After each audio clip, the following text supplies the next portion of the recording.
querido, no silêncio e na reverência deste momento, elevamos a nossa oração a Ti. Te agradecemos pela vida, pelo privilégio de estarmos aqui, mas nós queremos muito, Pai, pedir que abençoes a mensagem desta manhã. Que o poder do Teu Santo e bom Espírito fale à nossa mente e ao nosso coração. Que o poder do Espírito Santo mexa conosco, nos leve a decisões eternas. Abençoe as famílias que estão aqui representadas, todos casados, solteiros, jovens, crianças, e que a mensagem desta manhã seja usada por Ti para abençoar a todos nós. É o que nós pedimos no nome de Jesus. Amém. Como você enxerga a vida? O título da minha mensagem nesta manhã é a cura da visão. Como estão os teus olhos? Ontem já falamos um pouquinho sobre os olhos. Como estão os teus olhos? Não sei se o Aprígio pode me ajudar um pouquinho com esse controle. Cadê?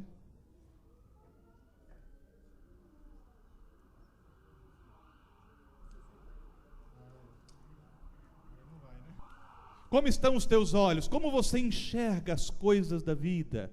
Você sabia que muito da vida depende da maneira como você enxerga as coisas? E muito dos assuntos da família, do casamento, da educação dos filhos, e mesmo da vida espiritual, depende de como você enxerga as coisas. O maior desafio de Satanás é deixar a gente cego. O diabo não quer que você enxergue as coisas como Deus quer que você veja.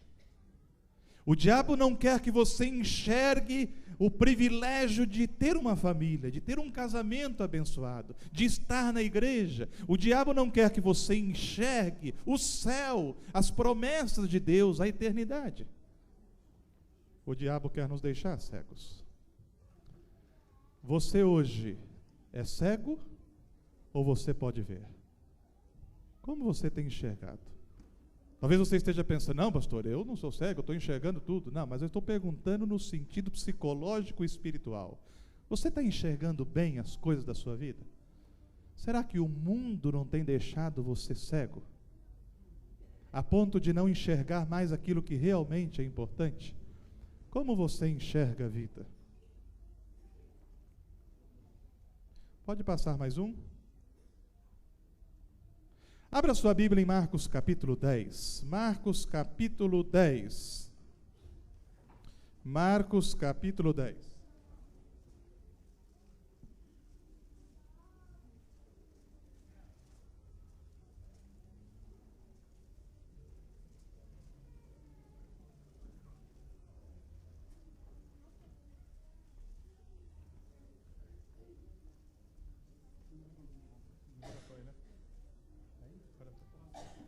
Marcos capítulo 10, versículo 46 em diante diz assim, Marcos 10, 46, e foram para Jericó. Quando ele saía de Jericó, juntamente com os discípulos e numerosa multidão, Bartimeu, cego, mendigo, filho de Timeu, estava sentado à beira do caminho. E ouvindo que era Jesus, o Nazareno, pôs-se a clamar, Jesus, filho de Davi, tem compaixão de mim. E muitos o repreendiam para que se calasse, mas ele cada vez mais gritava cada vez mais, filho de Davi, tem misericórdia de mim. Parou Jesus e disse, chamai-o. Chamaram então o cego, dizendo-lhe, tem bom ânimo, levanta-te, ele te chama. Lançando de si a capa, levantou-se de um salto e foi ter com Jesus, e perguntou-lhe Jesus, que queres que eu te faça? Respondeu o cego, mestre, que eu torne a ver. Então Jesus lhe disse, vai, a tua fé te salvou. E imediatamente tornou a ver e seguia Jesus estrada fora. Eu acredito que todos conhecem bem essa história, uma história linda do encontro de Jesus com o cego Bartimeu. Meus queridos, aquele homem não podia ver. Tudo indica pela história que em algum momento da vida ele já tivera o privilégio de ver. Tanto que ele diz que eu volte a ver. O que diz os especialistas que torna a cegueira muito mais difícil emocionalmente. A pessoa que já nasce cega, ela não tem noção do privilégio que ela está perdendo. Mas a pessoa que em algum momento da vida teve a oportunidade de ver e ficou cega, ela sofre muito porque ela se lembra do privilégio que ela tinha de ver as pessoas queridas, de ver a vida, de ver o colorido da existência. Aquele homem se encontra com Jesus. A princípio as pessoas tentam impedi-lo de ir a Jesus. Eu quero que você entenda uma coisa. Isso é muito importante para a mensagem desta manhã.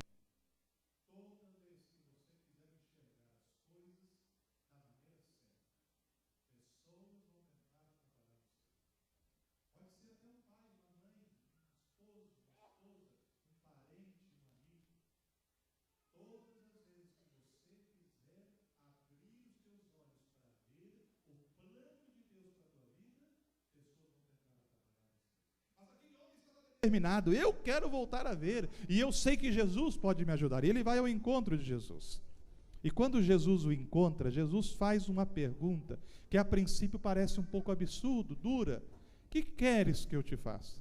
Era óbvio que aquele homem estava querendo, a sua angústia, o seu sofrimento pela sua cegueira.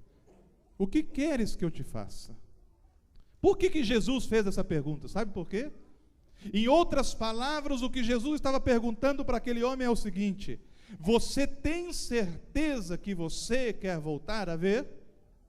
Por quê que Deus pergunta para mim e para você: você tem certeza que você quer que eu toque na tua vida, que eu abra os teus olhos? Você quer realmente que eu dirija a sua vida? Sabe por que Deus pergunta isso? Porque muitas vezes é mais cômodo, é mais fácil continuar cego. É como se Jesus estivesse perguntando assim, vou explicar melhor e você vai entender muito bem. Meu filho, eu posso te curar agora. É como se ele estivesse dizendo isso para o cego. Mas antes de eu curar você, deixa eu explicar algumas coisas para você. Se eu curar você, primeira coisa, ninguém vai te ajudar a voltar para casa hoje. Não, mas isso não tem problema, eu volto sozinho. Calma. Se eu curar você e você deixar de ser cego, você que vai ter que fazer a janta hoje. Porque aquela vizinha que tem ajudado a fazer comida para você, ela não vai fazer mais. Não, mas tudo bem, Senhor, eu faço a janta. Não, mas calma. Se eu curar você, amanhã... outra coisa. Se eu curar você, as Dorcas, a Adra da igreja, não vai te dar mais cesta básica. E amanhã você vai ter que pegar uma enxada e sair procurando um quintal para capinar, porque você vai ter que procurar serviço, meu amigo. Vai ter que começar a trabalhar, porque agora não é cego mais, tem que dar um jeito. E é nessa hora onde muitos cegos falam: Senhor, deixa eu cego mesmo, não cura não. Se tiver que trabalhar amanhã, se eu perder a cesta básica, deixa eu cego. Muitas vezes é mais cômodo continuar cego. E muita gente não sara da depressão, não resolve os problemas do casamento, porque muitas vezes é cômodo ser a vítima, ser o coitado, o desgraçado. Uma vez eu tive uma situação com a minha mãe.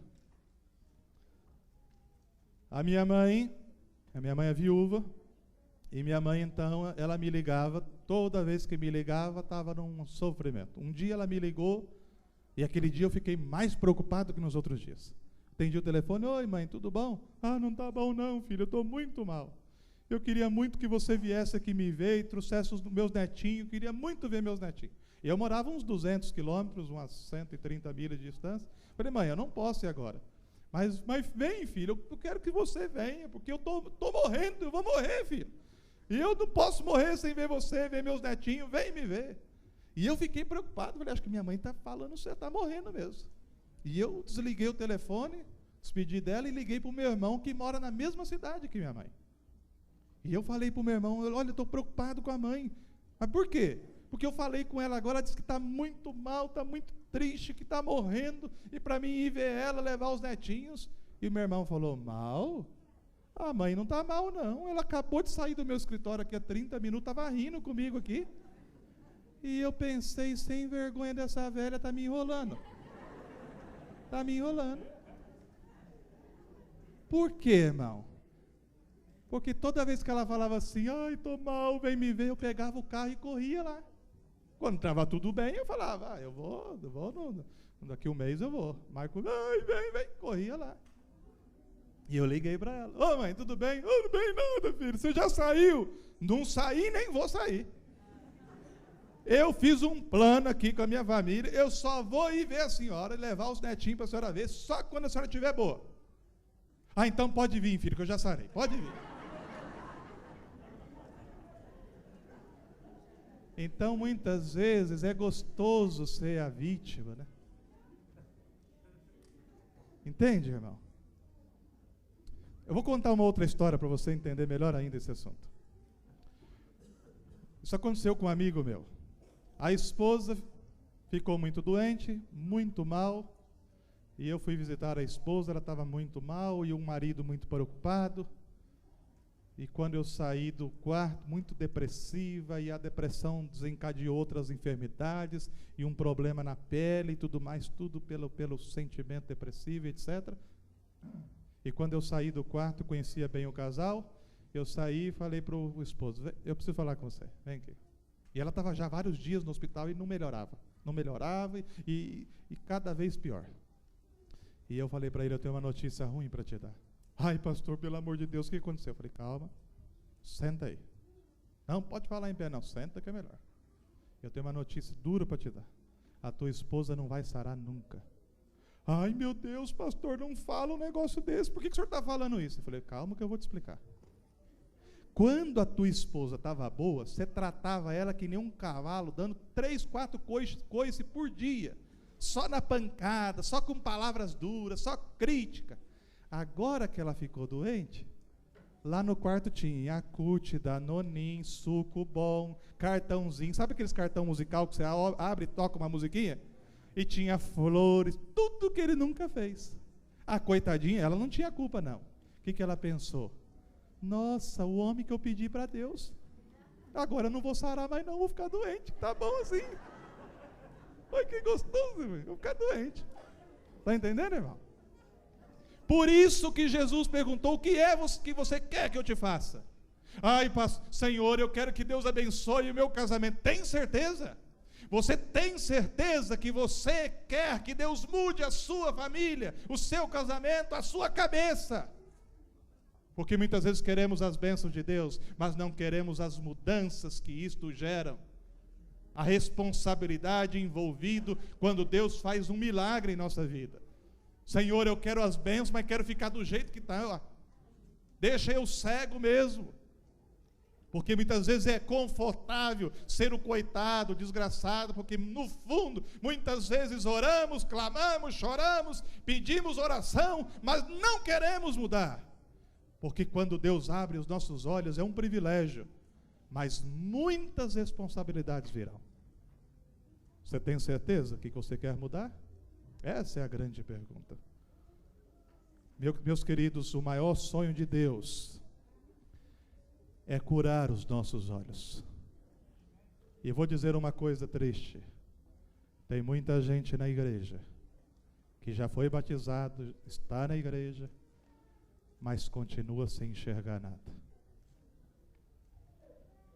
Deus quer abrir os meus olhos e os teus olhos, para a gente enxergar a maneira certa de se comportar dentro de casa, dentro do casamento, o valor que tem as pessoas quando elas estão vivas. Deus quer que eu enxergue o valor que tem estar na igreja, porque tem gente que só aprende depois que sai da igreja, aí o diabo pega pelo cabelo e arrebenta com a vida da pessoa, esfrega a pessoa no asfalto do pecado, e aí depois de 20 anos volta, e amém que volte, é para voltar mesmo, mas só depois que aprende que aqui é o nosso lugar, que estar com Deus é um privilégio, estar no caminho de Deus é uma alegria, é uma honra.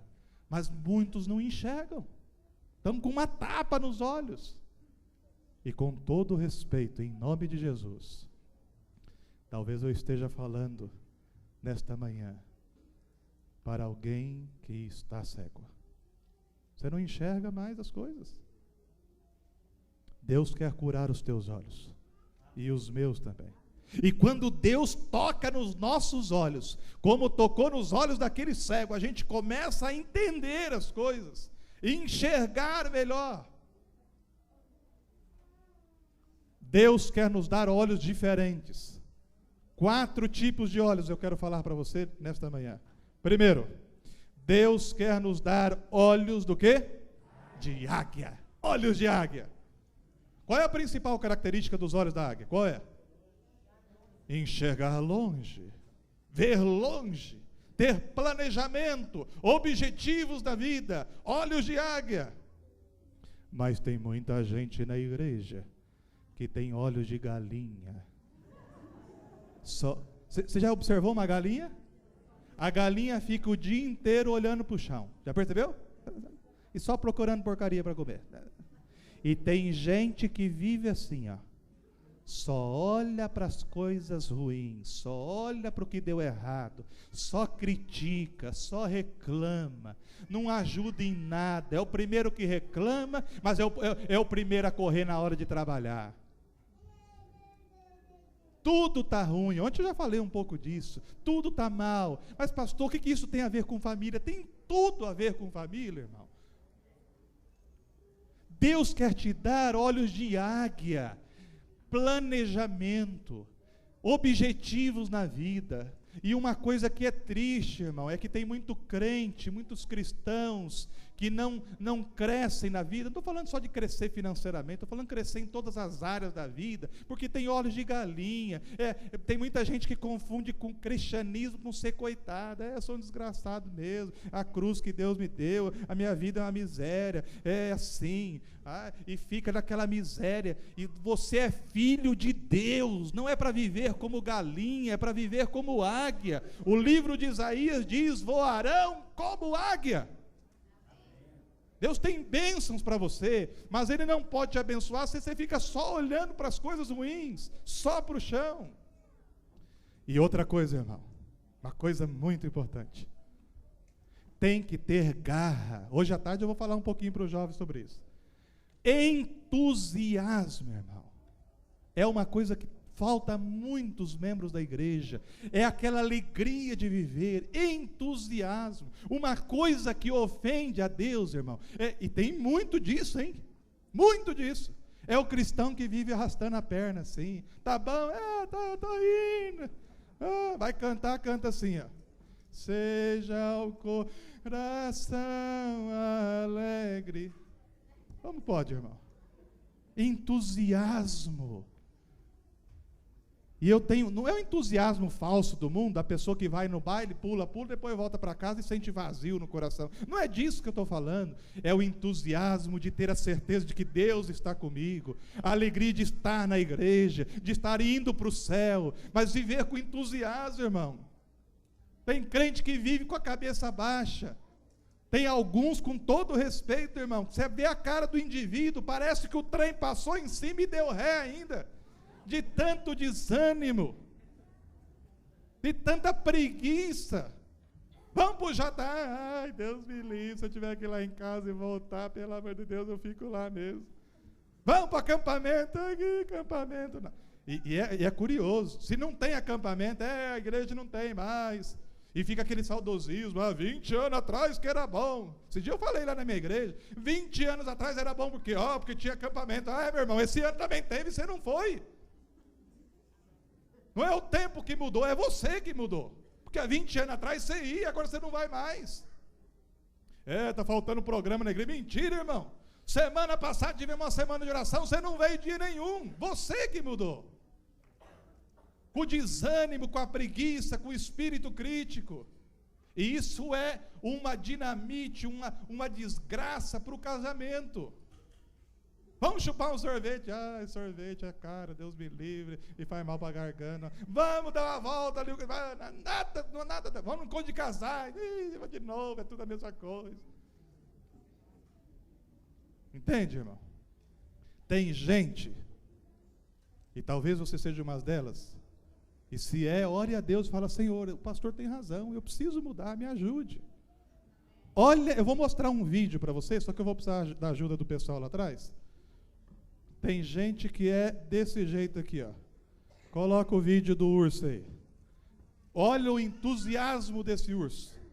Qualquer semelhança com alguém aqui é mera coincidência, mas presta atenção. Olha lá. O urso, e aumenta a tela rapidinho, porque ele já começa com tudo já. Olha lá. Olha o entusiasmo. Tem som aí? Olha a empolgação, irmão. Olha só que coisa linda, olha. Hã? Se tiver áudio, é bom. Desculpa não ter avisado antes. Põe de novo o vídeo aí. Olha, irmão, tem crente que vive desse jeito. Vamos, e vai empurrando naquela preguiça, naquele desânimo. E não tem entusiasmo, alegria de viver. Ok? Tá bom. Você é um ursão desse jeito aí? Cuidado, hein? Deixa aí que eu tenho um vídeo agora já. Cuidado, irmão. Tem que ter entusiasmo. Vamos cantar com o coração, com alegria. Vamos para o acampamento, vamos felizes. Vamos para o JA, vamos felizes. E se tem que resolver um problema, vamos com alegria, porque Deus está conosco. Olhos de águia é ter o planejamento, mas não adianta ter planejamento se não tem garra, vontade de vencer, vontade de crescer, de ser abençoado. Entende? Agora tem uma outra coisa, irmão. Não basta ter entusiasmo, porque tem gente que tem entusiasmo, mas é um fogo de palha, como minha mãe dizia. É um fogo falso, é aquele muito barulho e não chega a lugar nenhum. Já viu gente assim? Corre, faz muito barulho e não chega a lugar nenhum. É desse jeito aqui, ó, vou mostrar. Põe o outro vídeo aí. Pessoas que têm entusiasmo, mas não têm foco. Não tem som aí? Olha lá. Correndo, empolgação, entusiasmo, olha lá. Olha lá. Viu? E tem 2 leões esperando ali, né? Olha lá, vamos ver de novo. É uma pena que não tem o áudio, né? Ok. E o leão só dá uma lambidinha no beiço assim e fala: esse aqui vai chegar aqui. Essa é a pessoa que tem entusiasmo, mas não tem objetivo. Irmão, entenda bem. Olhos de águia é ter planejamento na vida. E tem muita gente na igreja, muita família, que passa 1 ano, 5, 10, 20, 30 e ainda vive com problemas, porque não tem metas. Você tem que ter metas. Você tem que ter objetivo na sua vida. Quais são os planos para a tua vida para 2012? Você sabe? Para 2013, mas 2013 está longe, não está nada, irmão. Daqui a pouco é 2013. Quais são os planos para a tua família para os próximos 5 anos, 10 anos? Você já planejou quantos livros você vai ler esse mês? Quantos livros você vai ler o mês que vem? O povo perece por falta de conhecimento, irmão. A gente faz muito barulho e pouco conhecimento. Pega livros de família para ler. Vai ler livros de educação de filho. Vai ler livros sobre casamento, sobre comunicação, sobre finanças, sobre sexo. Livros bons, livros inspirados por Deus. Já leu o Lar Adventista? Já leu Educação da Criança? Já leu Mensagem aos Jovens? Aí não lê, irmão. A gente fica teimando nas nossas ignorâncias e reclama porque Deus não ajuda. Não vai ajudar nunca. Estudo, tem que ler. Você tem uma palestra na igreja, aproveita. Você tem uma semana de família, aproveita. Aproveite para aprender. E tenha planos, tenha objetivos, tenha sonhos. Sonhos que sejam abençoados por Deus. Sonhos que estejam de acordo com os planos de Deus. Porque toda vez que você sonha sem a bênção de Deus, o sonho vira pesadelo. Olhos de águia. Olhos de águia. Deus quer curar os nossos olhos para nos dar olhos de águia. Mas Deus também quer nos dar olhos, mais um tipo de olhos. Me ajude a passar aí, por gentileza. Mais um. Ok. Olhos do quê? De coruja. Qual é a principal característica dos olhos da coruja? Enxergar à noite. E tem muita gente que só enxerga de dia. Quando tudo está bom, todo mundo em casa tem emprego, está todo mundo com saúde, na igreja todo mundo elogia o nosso trabalho. Ah, então eu estou feliz, então eu estou firme na igreja. Mas se vier uma aprovação, pronto, não vem mais na igreja. Primeiro probleminha que tem no casamento, vamos divorciar. Primeiro problema que tem com os filhos, meu Deus me abandonou, minha vida é uma desgraça, quero morrer. Que falta, irmão, é olhos de coruja. A capacidade de enxergar que Deus está conosco, mesmo nos dias escuros. E todos nós temos momentos escuros na vida. Deus nunca prometeu, nem para mim, nem para você, que tudo seria um mar de rosa. Deus não faz propaganda enganosa igual o diabo faz. O diabo fala, me segue que você vai ser feliz, eu vou te dar tudo. Mentira, porque ele dá, mas depois ele toma e cobra em dobro, cobra com juros. Deus não, Deus diz assim, filho, neste mundo tereis aflições, mas não desanime, porque eu venci, você vai vencer também. Tudo posso naquele que me fortalece. Deus diz assim, quando passares pelas águas e pelo fogo, eu estarei contigo. Mas ele está dizendo, vai passar pela água e pelo fogo. Entende?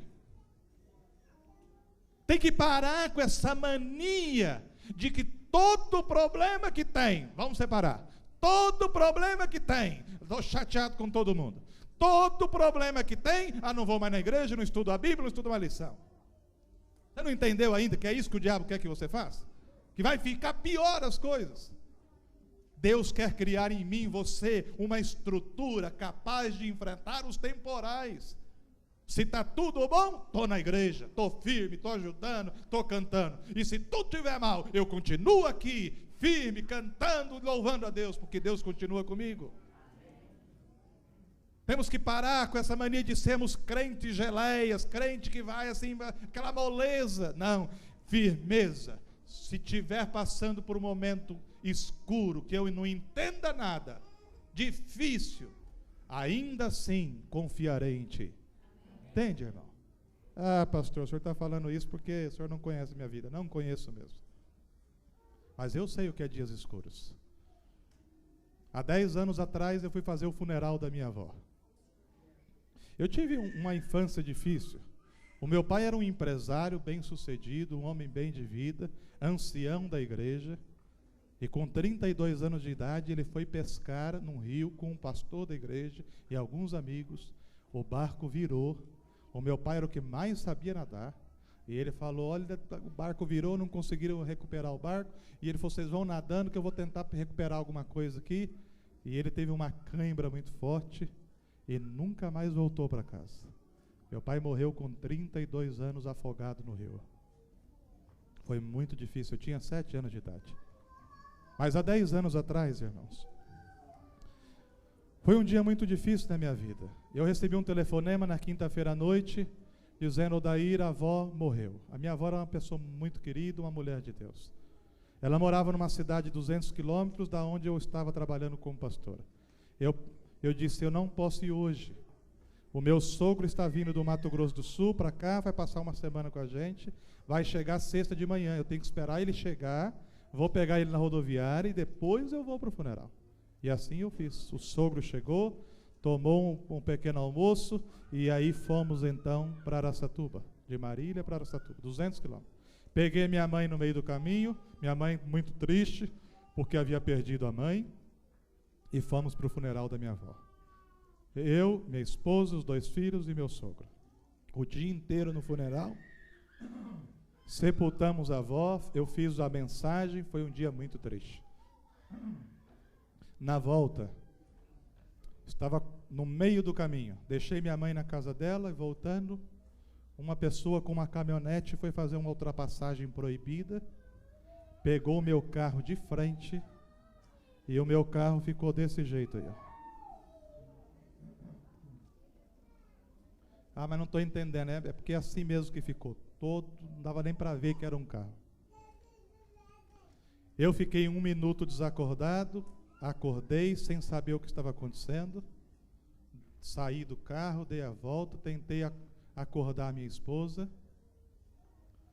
Depois... Obrigado, irmão.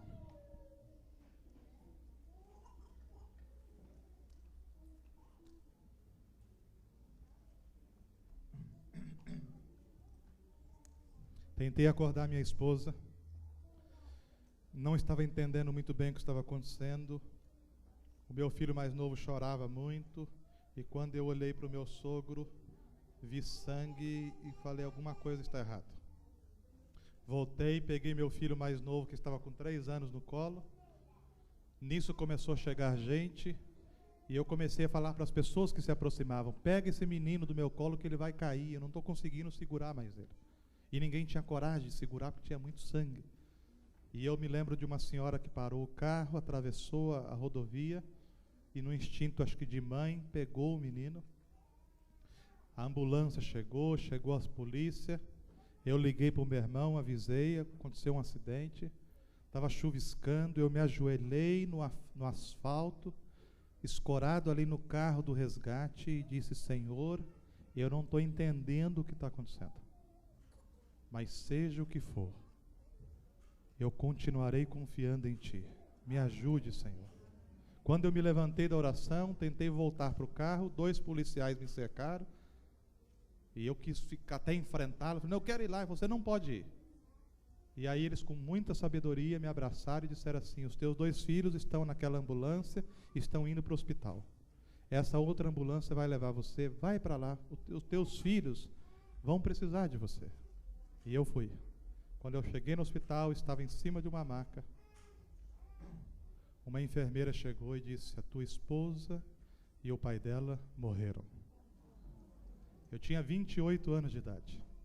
Um filho de 3 e um de 6. O filho mais novo gritava muito de uma outra sala e alguém disse, ele está morrendo. Ore por ele. O filho mais velho estava numa outra cama do meu lado, os médicos nos atendendo. E eu estendi a mão para ele e disse, filho, vamos orar. Deus está conosco.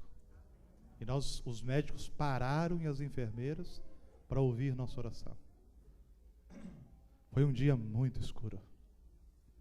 Mas em todo momento, Deus esteve conosco. Deus não desamparou. Ah, mas o que o senhor entende? Não entendo nada, irmão. No céu vou entender. Mas Deus está no comando da vida dos seus filhos. Então talvez você esteja passando dias escuros. Entende, irmão? Olhos de coruja. Não desanime. Não desanime do teu casamento, dos teus filhos, da tua família. Em nome de Jesus, não desista da igreja. Eu não conheci, nunca nem vou conhecer uma só pessoa que tenha abandonado a fé, que tenha desanimado, saído da igreja e que tenha ganhado com isso. Todos um dia depois choram ao perceber que fizeram uma péssima escolha. Aqui é melhor, ficar com a família é melhor, salvar o casamento é o melhor, continuar firme com Deus é melhor. Ah, pastor, mas está difícil. Calma. Olhos de coruja, Deus não desamparou você. Entende? Por isso que Deus quer curar os nossos olhos, porque nós precisamos de ter olhos que enxerguem no escuro, nos dias de provação. Olhos de criança. Esses são meus 2 filhos há alguns anos atrás. Você já percebeu que a criança tem uma maneira de enxergar a vida diferente? Já percebeu? Eu vou mostrar bem rapidinho a diferença dos olhos de criança e dos olhos do adulto. A criança vem aqui na historinha, um belisca o outro, um incomoda o outro, um dá um empurrãozinho no outro, depois ele senta lá e continua brincando. O adulto, um passa, vem na igreja, e o outro não cumprimenta, ele fica 3 meses sem vir na igreja. Estou de mal do irmão lá. Vamos pintar a igreja de azul ou de amarelo? Aí eu quero amarelo. Aí os irmãos votam azul. Aí eu fico 3 meses sem vir na igreja porque eu queria amarelo. Sabe, a maneira errada de enxergar. Tudo a gente enxerga com maldade, com preconceito, com mágoa. Olhos de criança. É ter olhos que, sem a malícia da vida, esse espírito crítico, esse espírito de ficar tudo tô chateado, tudo tô guardando mágoa. Cuidado com isso. À tarde eu vou falar para os casados de um casal que eu conheci que estavam se divorciando por causa de uma camisa vermelha. Ele queria usar a camisa vermelha para ir na feira e ela não queria que ele usasse. E ele falou, passa, eu não passo, passa para mim que está amarrotado. Depois eu vou contar à tarde. Mas tudo por causa de uma camisa. O adulto é assim, sabe? Qualquer besteira, estou chateado, estou ofendido, não vem mais na igreja. E mistura as coisas. Olhos de criança é ter uma vida mais leve, mais prazerosa com Deus, sem encrenca, sem enrolo. Irmão, deixa eu falar uma coisa, ninguém me pediu para falar isso, ninguém, Deus é testemunha, mas eu sinto no coração o desejo de falar. É uma vergonha quando a igreja não é melhor do que o mundo. A igreja é para ser um lugar gostoso, que ninguém fale mal de ninguém, que todo mundo compreenda todo mundo, um ajuda o outro, um ora pelo outro, um lugar que a gente acorda sábado de manhã e tenha prazer de vir. Eu tenho dito para os membros da minha igreja, irmãos, esse negócio de ficar criticando um ou outro, um machucando o outro, o diabo está rindo da gente. E em casa é pior ainda, irmão. A sua casa é para ser o lugar mais gostoso do mundo. Você vai olhando no relógio, está trabalhando, e não veja a hora de voltar para casa. Mas nós muitas vezes transformamos o lar, que era para ser um pedaço do céu, no inferno. E a culpa é nossa. Porque a gente arruma briga, rolo, por pouca coisa. Tudo arrumamos confusão, crítica, mau humor. Tem que ser um lugar de paz, um lugar gostoso de estar. Esse dia eu estava lendo um texto do Espírito de Profecia com a minha esposa. Ellen White fala assim, é melhor às vezes até deixar algumas coisas passarem em nome do amor e da paz.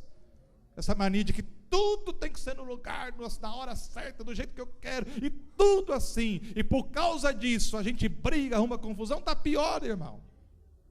Ellen White diz que algumas coisinhas é melhor deixar passar, mas em nome do amor e da paz, entende? Olhos de criança.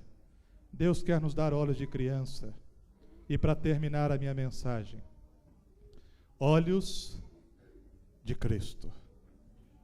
A nossa família só vai ser uma família abençoada quando nós tivermos olhos como o de Jesus. Ninguém teve olhos como o de Jesus. Duas características principais dos olhos de Jesus. Primeiro, Ellen White diz que quando Jesus olhava para as pessoas, ele não via o que as pessoas eram. Ele via aquilo que elas poderiam ser, transformadas pelo poder de Deus. Então, olhar para as pessoas com misericórdia, com amor, com compaixão. Entende? E outra característica dos olhos de Cristo, se Deus nos der a capacidade de olhar muitas coisas como Jesus, só aí já salvou o casamento, já mudou a família, já mudou a igreja. Jesus em tudo, ele via o reino de Deus em primeiro lugar. Olhos de Cristo. Sabe qual é o maior problema da família cristã hoje? Sabe qual é? É que os nossos olhos estão voltados para este mundo. Eu já falei um pouco disso ontem, e estou repetindo, na repetição a aprendizado. A gente está focado para este mundo.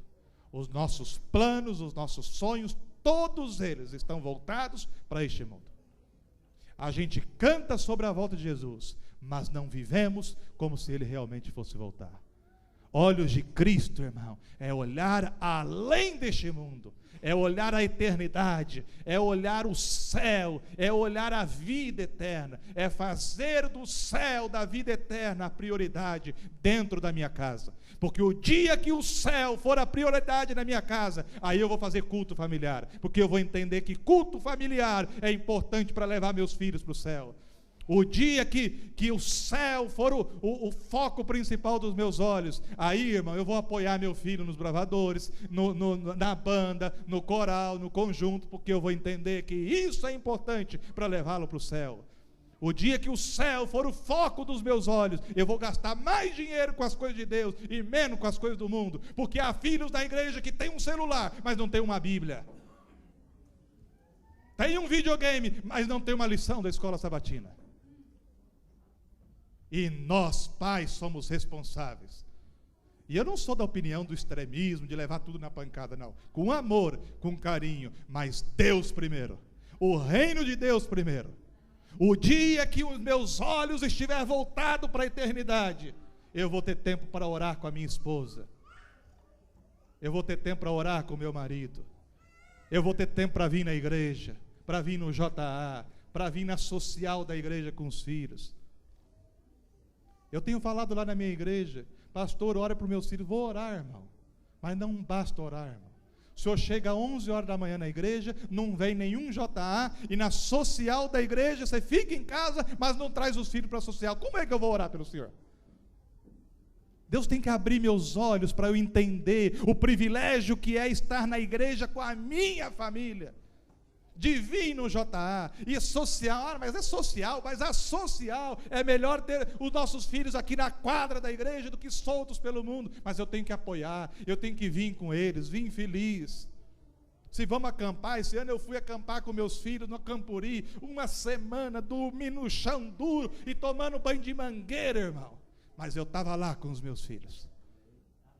Olhos de Cristo é focar o reino de Deus. Deus primeiro, é pensar assim, nada é mais importante para mim do que salvar a minha família. Então a minha vida, sem extremismos, mas com equilíbrio, com amor e com sabedoria, vai ser voltada, a prioridade vai ser as coisas de Deus. Olhos de Cristo. Porque a coisa mais triste, irmão, que alguém poderá passar nesta vida, é ver Jesus voltando e olhar para o lado e não ter a família salva. Mas a maior alegria que alguém pode ter nesta vida é ver um dia o céu se rasgando, Jesus voltando, e você ter o privilégio de olhar para o lado e ver a tua família, tua esposa, teu marido, teus filhos, todos salvos em Jesus. Que Deus ajude você. Talvez eu esteja falando esta manhã a pessoas que estão cegas, e na verdade, irmão, ninguém se ofenda com isso. Todos nós, a começar por mim, todos nós temos algum tipo de cegueira. Coisas importantes que nós não enxergamos mais. Por isso Deus quer curar os nossos olhos. Deus quer colocar a mão dele poderosa nos teus olhos, para que você tenha olhos de águia, de coruja, olhos de criança, olhos como de Jesus, a enxergar que Deus é melhor. Deus é melhor. Vale a pena salvar a família, investir na salvação dos filhos, estar na igreja, porque Deus é melhor. Quantos dos que estão aqui nesta manhã gostariam de dizer de verdade, do fundo do coração: Senhor, tenha misericórdia de mim, Senhor. Me ajude a enxergar o valor que tem minha esposa, meu marido, meus filhos, os meus pais.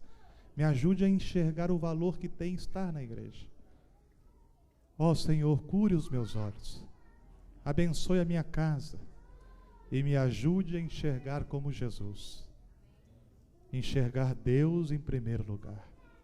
Quantos dos que estão aqui nesta manhã gostariam de fazer esta oração a Deus? Levante a mão. Você pode ficar com a mão levantada enquanto oramos? Pai querido, levantamos as mãos nesta hora para dizer que nós queremos muito que o Senhor cure os nossos olhos. Nos ajude a enxergar melhor, a enxergar que vale a pena, que nada é melhor do que te amar e fazer a tua vontade. Abençoe a nossa família, Senhor. Abençoe cada família desta igreja, cada casamento, cada criança, cada jovem. E nos ajude, pela fé, a enxergarmos que Jesus está voltando. O reino dos céus está chegando. Toma a nossa vida em tuas mãos e nos abençoe. Em nome de Jesus. Amém. Que Deus abençoe você.